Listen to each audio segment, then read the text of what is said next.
日本的防卫白皮书公布了歼20的产量，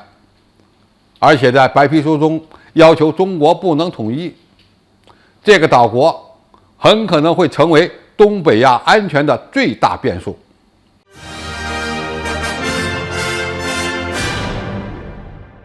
观众朋友、网友朋友，大家好，我是付天少。今年的日本防卫白皮书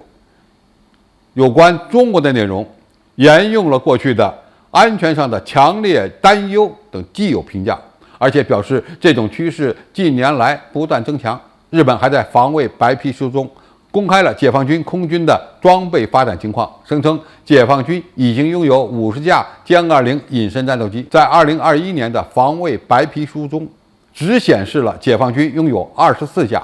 也就是说1年之内增加了26架。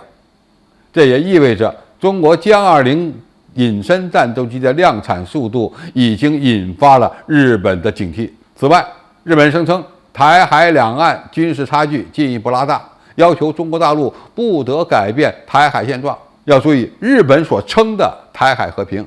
不得改变台海现状，实际上就是不允许中国统一的意思。日本共同社表示，在2022年的防卫白皮书中，与台海局势有关的信息比去年翻了一番。岸信夫声称，中国试图单方面摆脱困境，对于台湾地区来说，不排除应用战力的可能。日本还添加了台湾方面设想的台海冲突爆发的脚本，并根据美台资料丰富了有关大陆和台湾未来军力变化的内容，强调日本要与盟国密切合作，紧密关注地区动向，这是此前从未有过的表述。另外一个要注意的是，今年的防卫白皮书新增了强调提升远程打击能力重要性的内容。日本表示，确认敌国即将发动对日攻击后，可以先行攻击敌方的军事设施，并表示这种打击不属于先发制人的范畴，不违反国际法和日本宪法。相比于往年，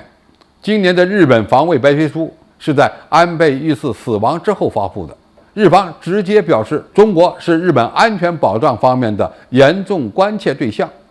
将中国大陆定义为最主要的安全威胁。如果结合日本这个民族所存在的赌国运的历史，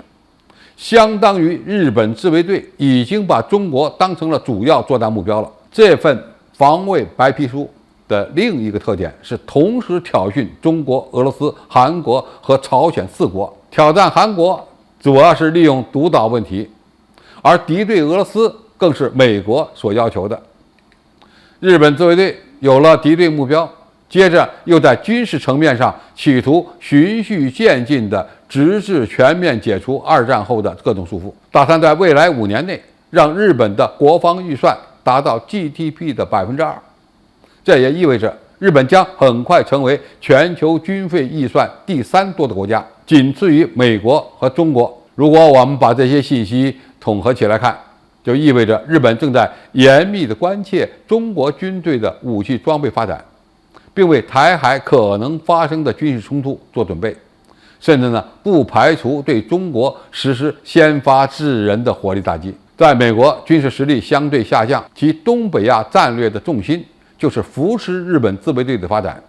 让日本成为对抗中俄的桥头堡。而日本又有修改和平宪法，其国家和军队走向所谓正常化的需要，双方可以说是一拍即合。但是，一旦日本被重新武装起来，其最可能出手干涉的就是台海问题，因为这在日本看来是事关国运的大事。日本多位政要表示，要把台海冲突看成是关系日本生死存亡的危机事件，这样就等于构成了日本先发制人打击的条件。所以，日本已经变成了一条被美国放出来准备咬人的狼狗了。那么，中国就要做好让日本人被彻底清算历史罪孽的准备。解放军也需要给那些日本的右翼分子立立规矩了。好，今天的评述就到这里，谢谢大家收看，我们下期再见。